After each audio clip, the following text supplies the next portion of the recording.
నిన్న భూలక్ష్మి మాత టెంపుల్‌లో ఒక దారుణం అయితే చోటు చేసుకుంది. ఇక్కడ అకౌంటెంట్‌గా పనిచేస్తున్న ఒక గోపి అనే వ్యక్తి మీద యాసిడ్‌తో దాడి చేశాడు ఒక దుండగుడు. మరి అతను ఎవరు? అతను వేరే కమ్యూనిటీయా అని చెప్పేసి కూడా చాలా మందికి డౌట్స్ ఉన్నాయి. అలాగే పగడ్బందీగానే వచ్చినట్టు తెలుస్తుంది. మనము విజువల్స్ లో చూసుకున్నా కూడా మొత్తానికి మాస్క్ అండ్ టీ షర్ట్లు చేంజ్ చేయడం లాంటిది కూడా చూసాము. అండ్ క్యాప్ పెట్టుకొని వచ్చారు. డైరెక్ట్ మాట్లాడుతూ అంటే ఫస్ట్ మాట్లాడుతున్నట్టు కనిపిస్తుంది మనకు విజువల్ లో చూస్తుంటే. ఆ తర్వాత యాసిడ్ దాడి చేసి వెళ్ళిపోయినట్టు కనిపిస్తుంది. సో దీని అంతటికి సంబంధించి మనం ఇప్పుడు ప్రస్తుతం భూమాత లక్ష్మి టెంపుల్ దగ్గరనే ఉన్నాము. మరి ఇక్కడ ఉన్న స్థానికులతో మాట్లాడే ప్రయత్నం చేద్దాము. అండ్ వాళ్ళు ఏం చూసారు, మరి వాళ్ళకేమైనా డౌట్స్ ఉన్నాయా అంటే నిన్న పోలీసులో వచ్చి విచారణ చేపట్టినప్పటికీ ఇంకా అతను పరారిలోనే ఉన్నట్టయితే తెలుస్తుంది. మరి దానంతటికి సంబంధించి మనం లోపలికి వెళ్ళి మాట్లాడే ప్రయత్నం చేద్దాం రండి. సో ప్రస్తుతం ఇక్కడ కార్పొరేటర్ తో సహా ఇక్కడ స్థానికులు కూడా ఉన్నారు. వీళ్ళనే అడిగే ప్రయత్నం చేద్దాం. మీ పేరు? సందీప్ సాగర్. సందీప్ గారు, మీరు నిన్న చూసే ఉంటారు ఆ ఇష్యూ. అసలు ఏమనుకుంటున్నారు, ఎలా జరిగింది? అండ్ అతనికి మీకు ఏమైనా అంటే తెలిసిన సంబంధాలు ఏమైనా ఉన్నాయా? ఏమైనా గొడవలు ఏమైనా జరిగినాయా? ఫస్ట్ ఆఫ్ ఆల్ ఎవరైతే విక్టిమ్ ఉన్నాడో అతనైతే ఎవరి దగ్గరికి వెళ్ళాడు. ఎప్పటి నుంచో సూపర్వైజర్ లాగా పనిచేస్తుండే ఈ గుళ్ళో. సడన్లీ ఒక వ్యక్తి, అన్నోన్ వ్యక్తి మాస్క్ పెట్టుకుని గుళ్ళోకి ప్రవేశించడం జరిగింది. వచ్చిన తర్వాత అన్నదానం ఎట్లా చేయాలని అడిగిండంట. అడిగిన తర్వాత ఇంత అవుతుందని చెప్పేసి ఆయన ఎక్స్ప్లెయిన్ చేస్తుంటే సడన్లీ పాకెట్ నుంచి ఒక వైట్ కలర్ బాటిల్ తీసేసి ఆయన మీద నెత్తి మీద పోయడం జరిగింది. ఆయన రియాక్ట్ అయ్యే లోపల, ఆయన వాటర్ అనుకున్న రియాక్షన్ లోపల మొత్తం మంటలు చేసినాయి మొత్తము. అప్పుడు పక్కకి యజ్ఞం జరుగుతుంది. రియాక్ట్ అయ్యే లోపల పారిపోయి యాపియోలి అనుకుంటా వెళ్ళిపోయిండంట. వెళ్ళిపోయి ఆ వెహికల్ తీసుకొని వెళ్ళిపోయిండు. అప్పుడు దాని తర్వాత ఇన్సిడెంట్ అయిన తర్వాత వచ్చిన నేను. దాని తర్వాత వచ్చేసి ఆయన 108 పిలిపించేసి ఆయన హాస్పిటల్ యశోదకి తరలించాం. మొత్తం అవి బాగా మెడ భాగం ఇంకా ముంగడ కూడా వెనక భాగం మొత్తం కాలింది, మొత్తం కాలి. మొత్తానికి యాసిడ్ మొత్తం స్ప్రెడ్ అయ్యింది. సో ఇప్పుడు ఆయన పరిస్థితి ఎలా ఉంది? ఇప్పుడైతే మార్నింగ్ సిసి షరీఫ్ హాస్పిటల్ కి షిఫ్ట్ చేశారు మేడం. ఆ బర్నింగ్ సంబంధించిన ట్రీట్మెంట్ నడుస్తుంది. స్టేక్ అంటే 2-3 వీక్స్ జరుగుతుంది అంట మాననికి. ఇంకోటి కన్ను మీద కూడా కొంచెం వడిండి అది మొత్తము. నైట్ సంజీవని అది సరోజిని హాస్పిటల్ తీసుకెళ్ళండి. సరోజిని హాస్పిటల్ తీసుకున్న తర్వాత అక్కడ ఇంటర్నల్ ఏం డ్యామేజ్ కాలేదు, జస్ట్ రెప్ప మీద కొంచెం డ్యామేజ్ అయింది, గాడ్ షేక్ ఏం కాలేదు అని చెప్పిండు. వాడు ఏం చేసిందంటే యాసిడ్ ప్లస్ టబన్ అని ఉంటుంది మేడం, మన ఫ్లెక్స్ ఆల్కెడ్, ఆ రెండు కలిపి ఇవ్వడం వల్ల స్టిక్ ఆన్ అయిపోయి మొత్తం కాలిపోయింది అండి. మొత్తం స్పెట్స్ పెట్టుకుంటే స్పెట్స్ కూడా వెళ్ళలే. డాక్టర్లు మొత్తం కట్ చేసి, ఎయిర్ కట్ చేసి ఆ స్పెట్స్ మొత్తం ఎరగొట్టేసి చేసారు. పెన్ను ఉంటే పెన్ను కూడా స్టిక్ ఆన్ అయిపోయింది మొత్తం. అది కూడా పెన్ను కూడా ఎంత మొత్తం లిక్విడ్ రాసి చేసారు. ఇప్పుడు గోపి గారు ఇక్కడ ఎప్పటి నుంచి వర్క్ చేస్తున్నారు? అండ్ ఆయన ఇక్కడే ఉండేవారా? గోపి గారు అయితే సైదాబాద్ వాసులే మేడం. 5 ఏళ్ళ నుంచి ఇక్కడ పనిచేస్తారు. ఇంతకు ముందు కూడా వేరే గుళ్ళో చేస్తుండే. సాఫ్ట్ నేచర్, ఎవరి దగ్గరికి ఏమయ్యాడు, వచ్చిన భక్తులతో కూడా మంచిగా ఉంటాడు. కానీ సడన్లీ ఆయన కూడా అర్థం కాలే ఎవడు రాయడాన్ని, సడన్లీ రియాక్ట్ అయ్యే లోపల ఆయన పోసేసి వెళ్ళిపోయాడు. మీరేమనుకుంటున్నారు? అంటే ఇప్పుడు అంత మంచి వ్యక్తిని, అంటే అసలు ఎవరితో గొడవపడరు, సాఫ్ట్ నేచర్ అన్నప్పుడు ఇలా అటాక్ చేయడం వెనుక అంటే మోటివ్ ఏముండుంటది అతను గాని? ఇప్పుడు ఈయననే టార్గెట్ చేయాల్సిన అవసరం ఏమొచ్చింది అనుకుంటున్నారు? బేసిక్ గా కాంగ్రెస్ ప్రభుత్వం వచ్చి నుంచి నాన్ స్టాప్ గా హిందూ దేవాలయం మీద దాడులు జరుగుతున్నాయి. మొన్న కూడా ఒక శివాలయం మీద దాడి జరిగింది. ఇంతకు ముందు రక్షాపురంలో భూలక్ష్మమ్మ టెంపుల్ కంటిన్యూగా ప్రాసెస్ నడుస్తుంది. ఎవరినో కొంచెం తీసుకొచ్చి పిచ్చోని అంటారు, ఒకడేమో మెంటలీ స్టేబుల్ అంటుడు. అది సికింద్రాబాద్ లో జరిగినప్పుడు కూడా చూడండి, ఆ హోటల్ దగ్గర 200 మంది దిగిరు. ఆ 200 మంది ఎక్కడ పోయిరు?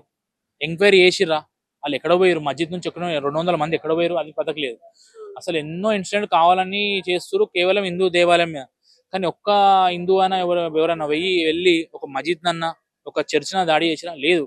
90% ఎంక్వైరీలో మొత్తం 90% ఒకటే కమ్యూనిటీకి సంబంధించిన వాళ్ళే నేరం చేసిన వాళ్ళు దొక్కుతారు. ఇప్పుడు ఈ ఇన్సిడెంట్ కి నేను చెప్పొచ్చు వేరే కమ్యూనిటీ అనొచ్చు, కానీ పోలీసులు ఎంక్వైరీ చేస్తారు కాబట్టి అందుకోసం గుర్తున్న వ్యక్తి అని చెప్పి నేను పెట్టినాను మేడం. వైరల్ కూడా అట్లనే గుర్తున్న వ్యక్తి అని వచ్చింది. లెట్ పోలీస్ డిసైడ్ ఎవరో చేసిరా, వాంటెడ్లీ చేసిరా లేకపోతే ఇంటర్నల్ ఏమో ఇష్యూస్ ఉన్నాయా అనేది ఆ దేవుని తెలవాలి. కానీ గవర్నమెంట్ కూడా యాక్షన్ తీసుకోవాలి మేడం. డిపార్ట్మెంట్ కూడా కంటిన్యూగా గుళ్ళ మీద దాడులు జరుగుతుంటే కూడా మనం ఇంకా ఇంటెలిజెన్స్ అంతా ఏం పని చేయకపోతే ఒకటి, ఇప్పుడు కేంద్ర ప్రభుత్వం ఇంటెలిజెన్స్ ఎంత పని చేస్తుంది, ఏడ బాంబులు పెడుతుంది, ఏడ టెర్రరిస్ట్ ఉన్నారని పట్టుకొస్తుంటే లోకల్ ఇంటెలిజెన్స్ పక్క పార్టీ వాడు ఏం చేస్తుండు, ఆంకేం ప్రోగ్రామ్ అది చూస్తారు తప్ప ఇంటెలిజెన్స్ అనేది ఎవడు టెర్రరిస్ట్ ఉన్నాడు, ఎవడు యాంటీగా పనిచేస్తుండు, ఏమేమి చేస్తారు, సొసైటీకి ఏమో అగెన్స్ట్ ఏం వర్క్ చేస్తారు అనేది దాని మీద ఉండాలి. కానీ ఇంటెలిజెన్స్ లోకల్ గవర్నమెంట్ సంబంధించిన మొత్తం అవతల పార్టీలు ఏం చేస్తారో దాని మీద ఎక్కువ ఇంపార్టెన్స్ ఇస్తారు తప్ప లోకల్ ఈ నేరాలు చేసేవాళ్ళు నేరగాల మీద కాన్సన్ట్రేషన్ చేస్తలేరు మేడం. సో ఇప్పుడు ప్రస్తుతం అయితే అనుమానాలు అయితే కొంచెం నార్మల్ గానే ఉన్నాయి అని అంటున్నారు. ఇప్పుడు వేరే కమ్యూనిటీ అని చెప్పడానికి కూడా చెప్పలేం. స్ట్రాంగ్ గా అంటే ఒక చెప్పడం బదలాయింపు బిలీవ్ లేదు. ఇప్పుడు అవతలని బదలాయించడం ఈజీ, కానీ అయ్యో మనం అవతలని బదలాయిస్తే మనకేమొస్తుంది మేడం?